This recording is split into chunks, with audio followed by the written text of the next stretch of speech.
Fala, meus queridos, bem-vindos a mais um vídeo. Vamos lá fazer o nosso fechamento semanal aqui, certo? Vamos dar uma olhada aqui neste gráfico. Olha só que situação interessante. Ontem eu havia falado para vocês o seguinte, que o gráfico estava desenhando um padrão de reteste de média, né? Falei com vocês, ó, a gente tem aqui essa média que está sendo retestada e continua, inclusive, sendo retestado. Observa que ontem fechamos com doji e hoje continuamos sentando na média de 10 períodos. E aí o que acontece aqui nessa história? Enquanto a gente não perder este fundo aqui, a possibilidade da gente repicar e subir existe. Porém, obviamente, a probabilidade maior, considerando a semana que nós estamos entrando, é que a pernada de baixa seja subsequente. Eu também tenho que dizer um quesito de probabilidades aqui. E nesse quesito de probabilidades, obviamente, as chances para uma eventual alta não estão a nosso favor. Mas estamos de olho, foi o que eu disse para vocês, rompimentos dessa região aqui podem sim iniciar operações interessantes, semelhantemente rompimentos dessa base inferior aqui. Como ontem não fechou com o candle decisivo, a gente transfere para o dia de hoje, né? Então a gente está de olho neste candle aqui, que é o primeiro candle gerador de toda essa indecisão. Então aqui foi o primeiro campo de batalha. Quando perder o primeiro campo de batalha, a gente pensa em operar na mão, obviamente, vendida. Beleza? Disclaimer feito, semanal. O que nós temos aqui? Deixa eu apagar as linhas. Olha que triste e ao mesmo tempo interessante. A semana que nós fechamos agora foi uma semana, obviamente, de um topo duplo formado e buscamos o que seria a base inferior desse topo duplo. Só que entregamos uma barra verde e essa barra verde, dentro de um cenário de indecisão de fundo, tem dois papéis. E aí a gente vai precisar que ela decida para a próxima semana qual papel que ela quer seguir. Isso aqui pode ser uma barra verde ignorada e vai, obviamente, afundar depois da perda dessa mínima aqui, certo? Que hoje está próximo à região dos 24.900, né? Que foi a mínima, 24.920. Ou isso aqui vai ser uma big pernada de baixa, que provavelmente vai entregar o preço de volta à região dos 21 mil, zona onde eu já estou posicionando algumas ordens de hold, certo? Ou esse processo aqui pode ter seu reteste no fundo e voltar a subir. Eu acredito que esses são os dois cenários para essa semana. Ou a gente vai perder esse fundo aqui e afundar bonito até a região dos 21 mil, ou a gente retesta esse fundo, o que vai colocar um fundo duplo no gráfico diário, e aí sim a possibilidade de alta. Então, Felipe, você não acha que vai começar a subir a partir daqui? Bom, como eu disse no início do vídeo, existe a possibilidade, mas as probabilidades disso acontecer são baixas. Eu acho que a probabilidade maior é disso aqui ocorrer. A gente pelo menos retestar esse fundo em 25 mil cravado, 24.900. Deixar um fundo duplo aqui, que seria obviamente o rompimento dessa zona aqui, né? Deixa eu apagar tudo para você entender. Aqui foi o fundo. Isso aqui foi um falso rompimento do fundo. Ele retesta, estabelece 25 mil como suporte e volta a subir. Isso é possível? Sim, eu acho que isso é inclusive mais provável do que ele começar a subir a partir de agora. Mas eu estou de olho, obviamente, eu não sou o dono da verdade e eu ainda não estou lá na quarta, na quinta-feira para saber o que de fato aconteceu. Então nós levantamos todos os dados e aquele dado que obviamente se confirmar como verdadeiro é o que nós vamos tomar como verdadeiro e agir em função dele. O que nós sabemos aqui até o momento é isso, né? Nós temos esse candle aqui e nós não sabemos a função deste candle aqui, considerando que vínhamos de 5 semanas de queda, 4 semanas de queda. Depois que nós fizemos essa barra verde ignorada aqui, nós afundamos, chegamos ao fundo, e essa barra verde aqui pode ser novamente rejeitada com uma possibilidade de queda, alvo 21.800 aproximadamente, certo? Ou, na verdade, 21.500.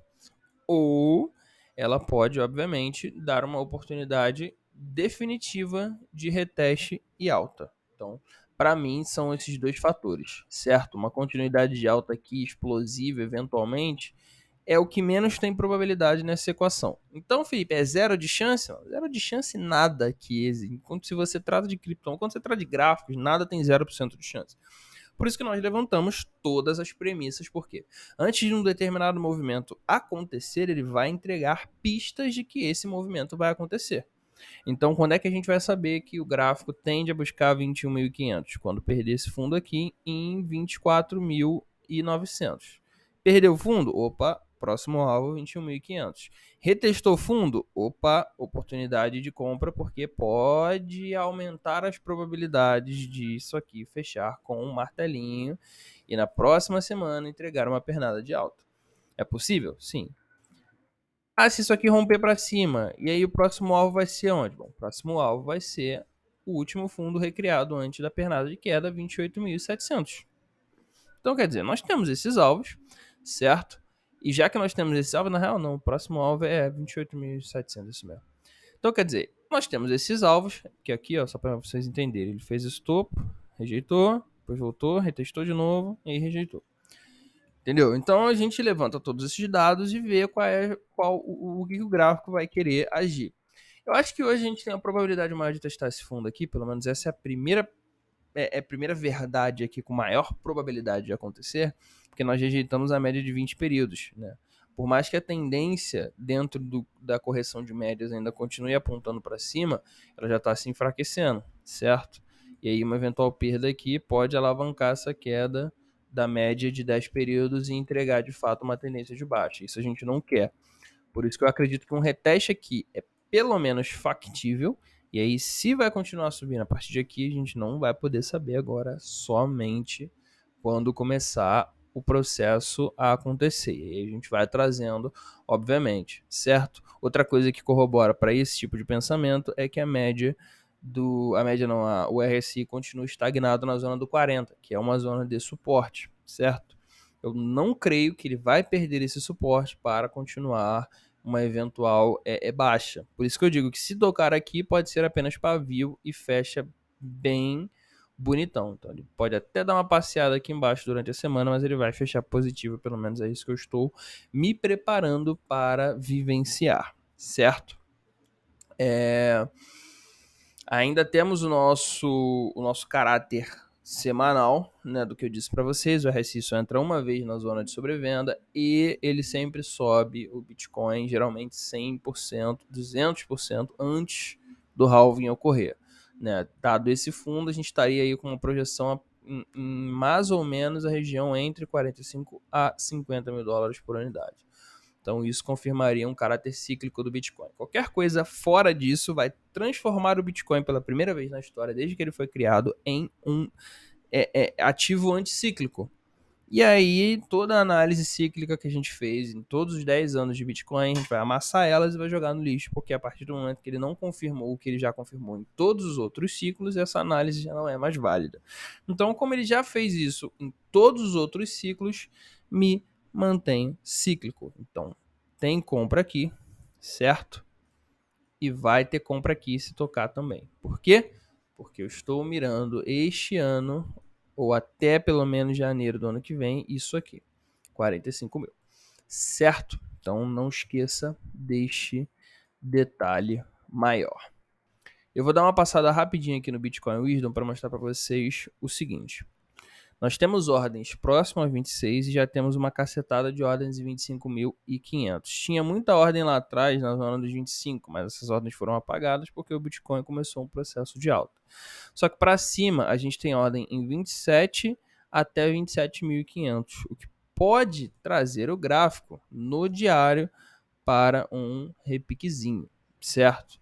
E esse repiquezinho é o que me dá um certo medo, porque ele pode fazer um movimento de falso rompimento. E é isso que está me dando um certo receio de entrar nessa operação aqui. Porque ele ensaia o rompimento, toca aqui, ativa todas aquelas ordens e ladeira abaixo. Espero que isso não aconteça, mas fiquem de olho também em um eventual rompimento. Se for com um movimento muito grande parecido com esse aqui, aí a gente não vai entrar nesse rompimento aqui. Por quê? Porque isso aqui é um movimento de exaustão, assim como isso aqui foi um movimento de exaustão, assim como isso aqui é um movimento de exaustão. Então a gente não quer entrar com esse tipo de candle. Por mais que ele pareça bonito, volumoso, ele não é o tipo de candle que tem continuidade, porque ele cresceu tanto que a maioria dos players vai olhar aqui em cima e vai falar, pô, eu não vou comprar em 27. Era pra eu ter comprado lá embaixo, em 26, em 25. Não vou comprar em 27.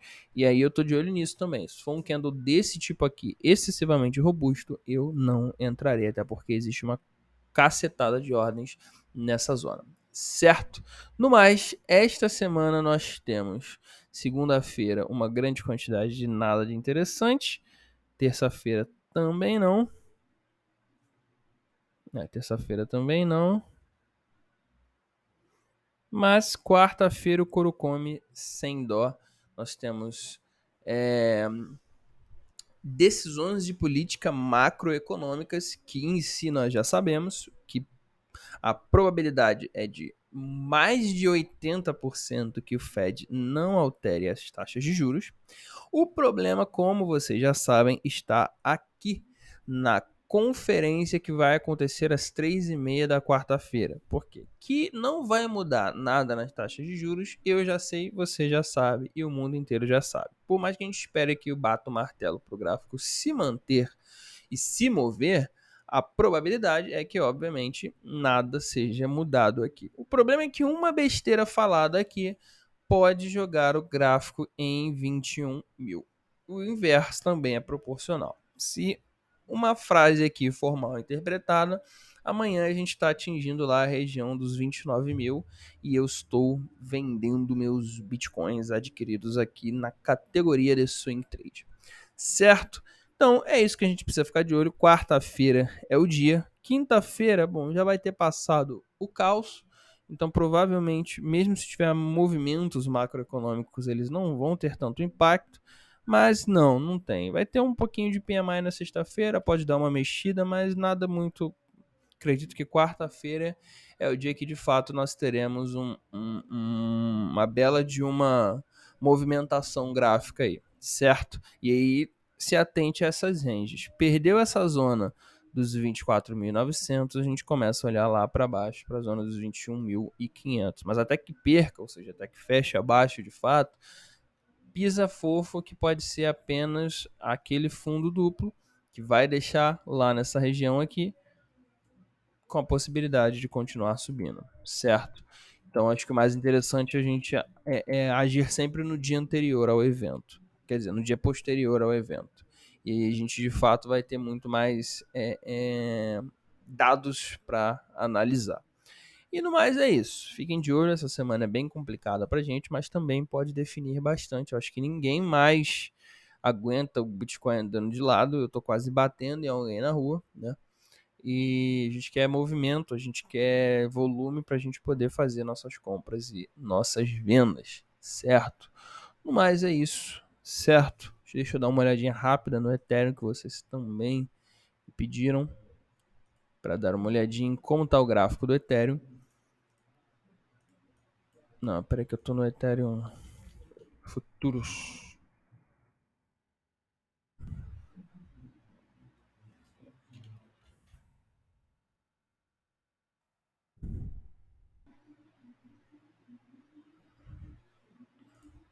Botar da Bitstamp, até porque botei o Ethereum errado.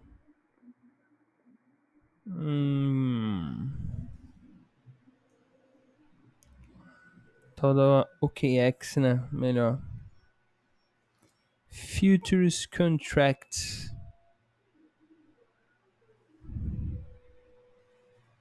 Mas aí também fica meio difícil eu tô selecionado futuros ali em cima, né, filho? Esse velho mexendo no negócio, né? Vamos lá. Ethereum futuros. Quer dizer, Ethereum, olha eu falando besteira. Ele continua fazendo a sua cunha. Nós falamos disso há um tempo atrás. Uma cunha não, uma lateralização. E essa lateralização aqui, este canal, ele tende, graficamente falando, a romper para cima. Só que a gente não sabe quantos swings ele vai fazer aqui até que ele rompa para cima. Ele não pode perder esse fundo aqui na região dos $1.000 por unidade. Embora eu adoraria ver ele perder, porque eu ia encher a mão em Ethereum. Mas a tendência é que ele não perca. Por que ele não pode perder? Porque se ele for fazendo isso aqui a vida inteira, aí ele vai desconfigurar todo o canal. Porque a ideia do canal gráfico é que ele geralmente faça 5 pernadas. 1, 2, 3, 4, 5. E a outra seja no rompimento. Certo? Isso é o que geralmente acontece com os canais de baixa. Então a gente coloca aqui um alvo em 1450 como factível, certo? factível. Porém, se o Bitcoin entrar em uma tendência absurda amanhã, ele pode sim confirmar este candle aqui como um candle de reversão, haja vista que esse candle aqui buscou também uma região próxima ao fundo em 1500. 1500 é, obviamente, uma resistência e um suporte psicológico, certo? Essas zonas assim, 1500, 2000, 2500 vão fazer suporte e resistência infinito. O rompimento de médias não me agrada, mas o RSI me agrada, o que significa dizer que se formar um 2 3 de compra, ou seja, mínima, mínima mais mínima e máxima, que é um candle que venha rompendo, vale uma operação também em swing trade, que é o que eu quero fazer também. Estou de olho para o Ethereum. Talvez aqui semanalmente um rompimento da região dos 1670 me coloque numa posição de position, porque eu vou estar olhando para esse rompimento buscando pelo menos um topo lá próximo à zona dos 1850 a $1.900 por unidade, certo? E se o Bitcoin não entrar em tendência, isso apenas se o Bitcoin fizer uma alta ali até próximo à região dos 30 mil, 29 mil, antes de voltar a um processo de anda de lado infinitamente. A gente tem que ver isso aí também. Mas se isso aqui acontecer, a gente está de olho aqui para essa zona dos 1.900, onde é interessante para a gente fechar essas operações, porque a possibilidade é de haver, obviamente, mais uma pernada de queda antes de fato, o rompimento. Então, hoje, 1.500 é a zona-chave para a gente encher a mão em Ethereum, certo?